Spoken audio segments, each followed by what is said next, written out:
నమస్తే అన్న. ఇది వచ్చేసి ప్యూర్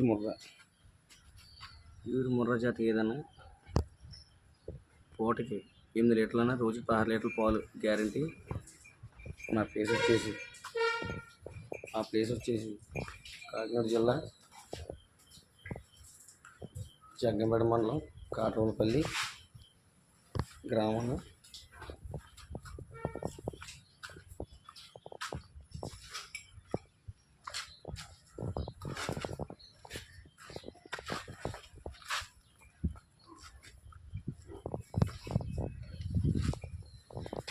మన దగ్గర 360 రోజులు ఇప్పుడు అవైలబుల్గా ఉంటాయన్న.